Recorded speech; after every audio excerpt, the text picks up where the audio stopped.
I love this man. I've known him for, 15 plus years as a colleague and a friend, and I read my children books that he has inscribed nice messages to them when they were little kids, and I still read them, and I love this man. He is my friend who's joining me here today because it's Niners-Packers night, and he's got long ties with both franchises, my buddy Steve Mariucci. How are you, Mooch? We should read Green Eggs and Ham to the kids, the Xander and Cooper again, huh? I have that video. I do not like green eggs and ham. I have that video of you reading to them in a rocking chair, Steve. It's amazing how they grow so fast, which, by the way, you told me at the time. Yeah. You know, so. It happens too fast, yep. No doubt. By the way, first off, happy belated 25th annual 40th birthday to you, Steve. So I in my office here at home, yes. I have a picture of, I'm looking at it. There's a Dion. Rich, where the heck are you? You might have went home. It was a Wirtz, Bardia, yes. Dion, yes. And we had a birthday at the network. It says happy, 80th birthday couch. Oh, yes.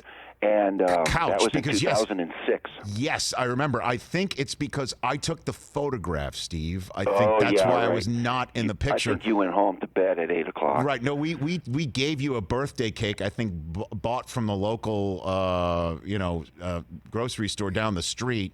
And it was like, happy birthday, Coach. And they spelled it couch. Close enough. Yes.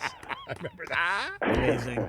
2006. We were just kids. We were just kids then. You had hair and mine was black. Oh, my gosh. Let's start with this rivalry. Let's spin some yarns. When was the first call you got from Mike Holmgren, Steve? When did that happen? Oh, my gosh. I was coaching at Cal.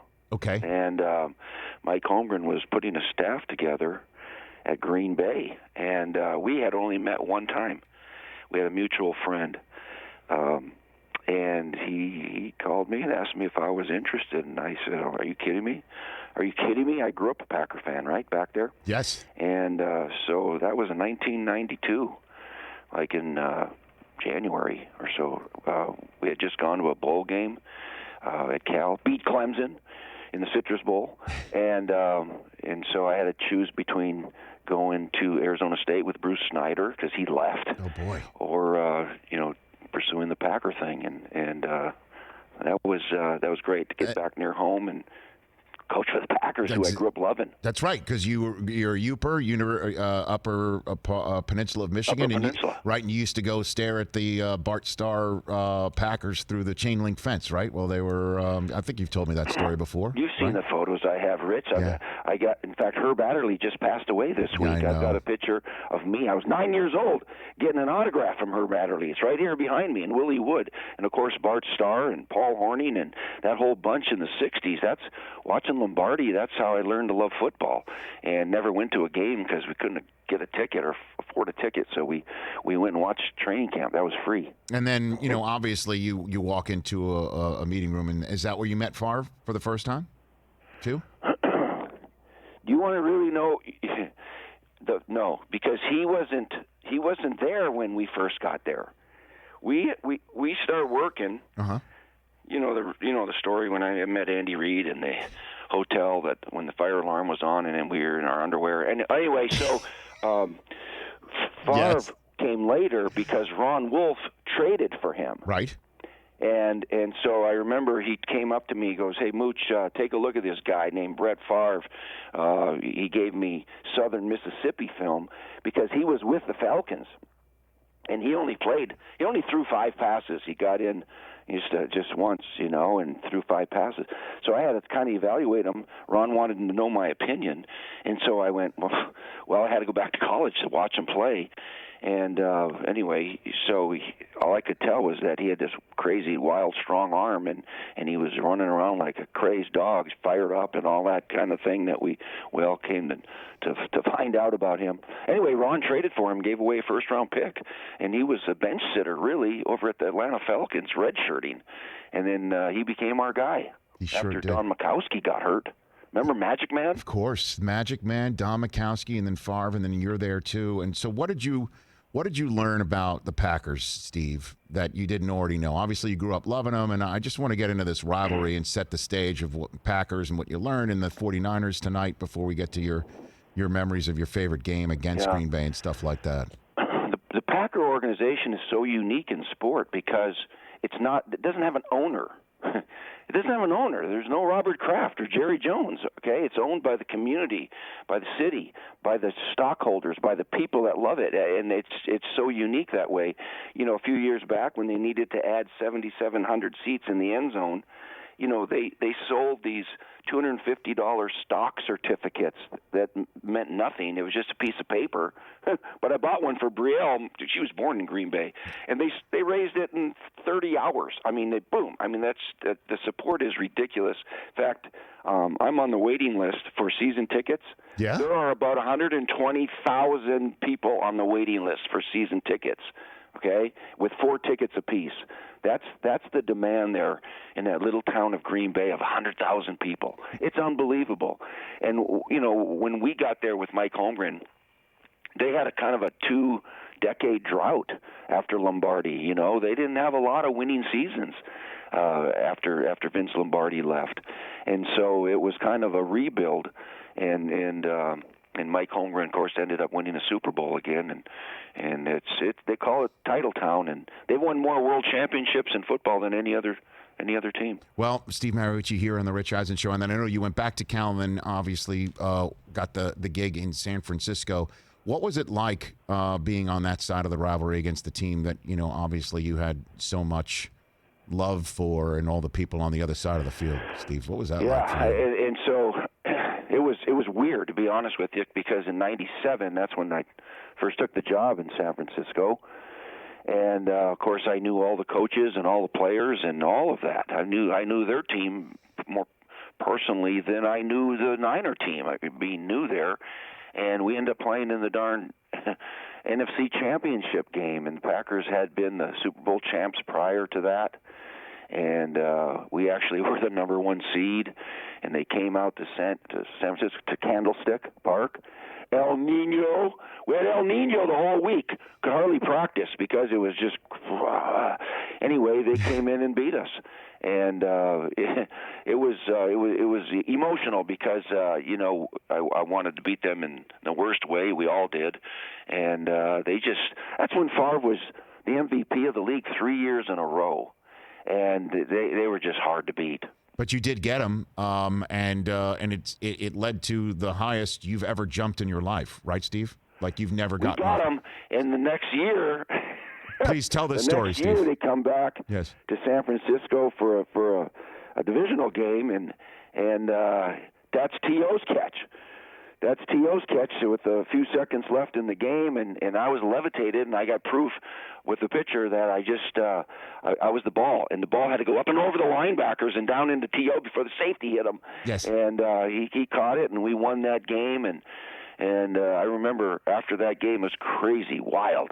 Favre came into to my locker room. You know, the head coach has his own darn little locker room, and he walked in, and he went, "Hey, Mooch, you're looking fat." I hate your guts, man. And so it was that kind of a rivalry. And then we just kept playing each other, you know, whether it was playoffs or regular season, and I found it very hard to beat the Packers when I was with the 49ers, to be honest with you. Yeah, I love that photograph of you. We've all seen it because you've fed us all when, you know, pre-pandemic when we were on the road and we would all be there, and, you know, Brockman's shaking his head. You're nodding your head. You've seen it too. This is for those who don't know, this is the Owens. He caught it moment. Yep. And it was, again, the call was Young had to get the ball over a linebacker and drop it into Owens, and obviously had to catch it. And you body language that over the linebacker. How high? And then there's a still photograph of you getting up there. How high are you off the ground, Steve? It looks like I got to be like 43 inches. I think that was like a Calvin Johnson vertex. No, it was like a vertex. I bet you it's at least a foot, little more, 1 and 3 inches, and I was up like this, up in the air. You saw the photo. Yeah. It was awesome. That was like that. that was against Mike Holmgren, too. And it was kind of weird, too, because, of course, Mike's a dear friend, and he hired me in Green Bay. But there were rumors, it was like rumors his contract was up in Green Bay, and he was going to leave. And it was like, gosh, if he beats us, maybe he becomes the head coach of the Niners. That's where he came from. And so maybe that win or that catch helped me keep my job in San Francisco. I don't know. Funny. I mean, why isn't Holmgren in the Hall, man? I mean, he's got a street named after him. I mean, he should be. He's got a street named after him in Green Bay. And by the way, he was with San Francisco before Green Bay, just like you were with Green Bay before San Francisco. And then what he did in Seattle. I mean, we're talking about a franchise that obviously we know with Pete Carroll and what he has done and has been remarkable, and he's got Hall of Fame credentials too, in my mind. But Holmgren was the one who turned the page for Seattle first, man. I mean, got him to a Super Bowl against Pittsburgh, and we know what happened there. But Mike deserves HOF, I think, don't you? Yeah, and I think it's like some positions, whether it's receiver, or quarterback, and coaches have a little bit of a logjam too. And there are some coaches, maybe 3 or 4, that are in line and being strongly considered each year based on 1 Super Bowl, 2 Super Bowls, bringing 2 different teams to Super Bowls like Mike Holmgren did. That's really hard to do, very unusual. So at some point he's going to get in, you bet. No doubt. And then obviously his coaching tree with Reed and you and Gruden and Rhodes and a whole handful of guys that are. Don't forget the KG Dick Geron. That was another nickname that you made up, Rich. I don't know why. Did it stick? I don't know why. It stuck in my mind. It did. I don't, and I love how you say that. I don't know why Dick Geron, whenever I would see him, I would just say he's KG. I don't know why I always refer to him as the KG Dick Geron, and I love the fact that it stuck with you. It certainly stuck in my mind. I can't get it out. I don't know. It's certainly stuck with you more than the Mattrel has with Matt Ryan. You know that? These guys. No, that's out. Yeah, you're just swinging a miss on those quarterbacks. Brockman's already shaking his head over there. Coach, it's just like, why does he keep going to it? Matt has rejected it on every single level, every single year since this started, and now he's trying to pass it on Patrick Mahomes, guy, right? and like, come on. Rich, you got to move on. You got to move on. Well, maybe think of another one. Maybe you'll hit the next one. Mm-hmm. Let's see, Matt Ryan. No, I'm not a good nickname giver. No, you know what it is? I just need to wait for another Matt to get in the league who will accept it. That's all. I'll keep going. I tried, as you know, with Mahomes, with the Patchel. He didn't like that at all. He totally. How about Matt Hasselbeck? Yeah. Did you have a name for him? No, but he likes to go by Matthew. Natural. Yeah, I know that. It doesn't work. So what do you think right now? Let's talk about the here and now, Steve Mariucci. What do you think Kyle Shanahan's thinking right now, sitting in his office maybe before tonight's game? He's thinking, why me? I mean, this is the most unusual game ever in Thursday night football history because it's like 2 teams that are, I don't know, what's the word? Is it decimated? With injuries and COVIDs and inactives, and it's like, whoa. I mean, right here at Levi Stadium, I live very close to it. They closed it down yesterday. They're playing a game tonight. And the crazy thing is, we talked about it a lot during the draft, where the San Francisco just beat the Packers twice last year badly, okay? Once in the regular season, once in the championship game, and it was like these teams aren't even close. They both 13-3, but the Niners are a much better team, and they got better in the offseason, and the Packers didn't get a receiver. Well, now we're playing.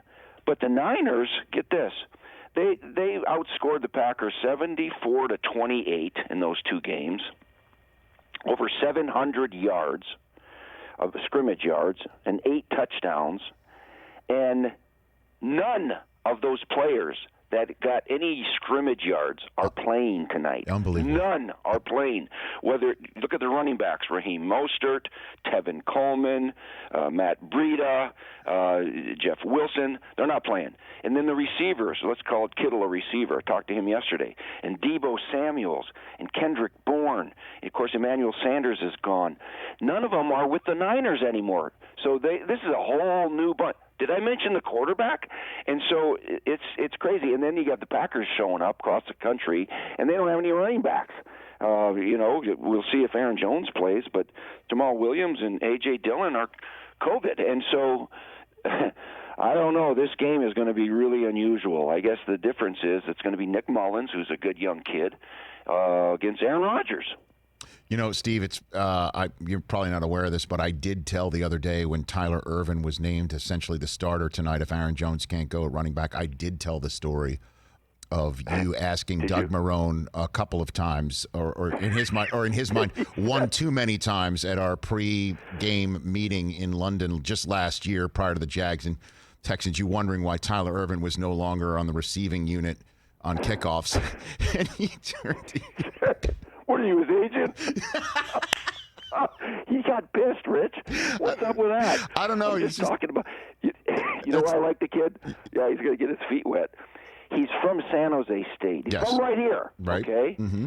And then we had him on Game Changers. So anytime we have these kids on Game Changers, you get to know the kids, and you get to like them and all that. And I noticed he was playing, and then all of a sudden he wasn't. He was in the universe, and then all of a sudden he wasn't, like Jupiter, and so I had to keep asking. I'll tell you what, Steve, if he scores tonight, our text chain will be on fire if he actually scores. And fire, yeah, he's going to score. Who else is going to score? That's a great question. Who else is going to score, and it just makes you wonder if maybe they should have delayed the game a little bit here, but I guess if you can go, you got to go in 2020. Especially if, it is entirely possible that Kendrick Bourne's initial test was a false positive, which is what Matt Maiocco of NBC Sports Bay Area is saying right now. And Adam Schefter has confirmed, it appears, that the false positive means that Ayuk, Samuel, and Trent Williams still have to stay on the COVID-19 list just like him because they have not had enough testing to confirm the false positive in time to kick off tonight. I mean, this is unbelievable, huh? It's really. Yeah, I mean, we've already postponed one Thursday night game, right, and pushed it to a Monday. That is correct. I thought they might consider doing something like that. So I'm a little surprised we're still playing tonight. I'm glad we're playing, but I'm a little surprised. Yeah, there's been too many false positives in our testing. So last one for you, Mooch. The best team through 8 weeks is, fill in that blank, the team that you think is the best in the NFL, top to bottom, soup to nuts, all phases, is which team? Probably the Kansas City Chiefs. I like the Steelers, but they can look just okay sometimes. I like the Seahawks. I did an interview with Russell Wilson yesterday, which will air on game day morning, Sunday morning. I like the Seahawks a lot, but I worry a little bit about their defense. Jamal Adams is coming back. So the Chiefs, the Steelers, the Seahawks, and the Bucs. I mean, the Bucs just didn't look all that good against the Giants, though, the other night. Right. They beat the heck out of the Packers, right? And then against the Giants, they flop around. So I don't know if there's a real dominating team. The Packers can be great at times. I don't know. Who do you think? The Bills are coming down to earth a little bit. Same with the Titans. Well, Baltimore Ravens are a good team, not a great team. I would don't say know if there's a great team out there. I would go with you too, Steve. As you know, I chose the Ravens to win the AFC. I'm genuinely concerned about them. And the Steelers look amazing, certainly defensively, certainly with Big Ben doing what he's doing, certainly with Connor and two other solid running backs and right behind him, and Claypool looking like what he's looking like. But they don't have, outside of Ben and Tomlin, the experience that the Kansas City Chiefs clearly have. And the football gods, if we're, again, knock on wood if you're with me, to use a Gruden phrase, will allow these teams to eventually see each other in January, because the scheduling gods do not have them facing each other in the regular season. So that would be a conversation that we're kind of front-loading to reach to a crescendo. If these two teams do face each other, maybe in the AFC Championship game, that would be something I'd sign for right now. Yeah, it looks like we're kind of headed on that course right now. That would be good. The NFC is a little tougher to pick, with the Seahawks and the Bucs and the Packers, and you never know what you're going to get out of the Saints, and Rams are up and down, and we'll see. I feel bad. Some of the teams that got hit, there's some things, when you're a coach, you can control, and some things you just flat can't control. And injuries is one of them. Positive COVID test, another one. All those things. Right. Opt-outs, another one. And the Eagles, the Cowboys, the Patriots, and the 49ers have really been hit hard. But I will say that the Niners have done the best job of trying to finding a way to win. They won 4 games with this decimated team already, and they have a tough schedule, though. We'll see if they can win some more. But it's been a crazy year, huh? Yeah, another under-the-radar team for that, I would say, is Denver. Denver, losing Von Miller right at the outset of the season. Chubb, and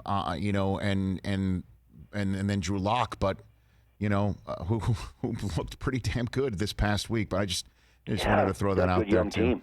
Yeah, we have so many good young quarterbacks in this league. I'm just so impressed. The league is in really good shape for when the older guys step down. Whether they're talking Brady, Breeze, Phillip Rivers, Ben, those guys. The league is in really good shape for superstars at quarterback. All right, Mooch. Love you. See you through the plexiglass on the set on Sunday. I know. We're going to have plexiglass all year. By the way, this is so great. Mooch, when I speak to him, in the commercial break, okay, he leans back. Yeah, and talks to me, and I'm like, dude, the plexiglass, like it's see-through. He will lean back and talk around the plexiglass. You lean the other way because you don't want me to breathe on you or something. I don't know what's the matter with you. Mooch, did you notice they put bigger glass in last week? It's great. So I can't lean. All right, Mooch, treat it like it's a drive-through window. You're good. That's what I look at. All right, thanks, Mikey. There you go. Take care of yourself, Mooch. We'll see you. I'll see you in a couple days. All right, guys. All right, that's Steve Talk Mariucci. Bye. Yeah, bye. That's what he'll do. Like I'll say, hey, Steve. And I can talk to him through the glass, and it's a commercial break, so I can use a loud voice. And he'll go, what? And I'm like, no, like up there.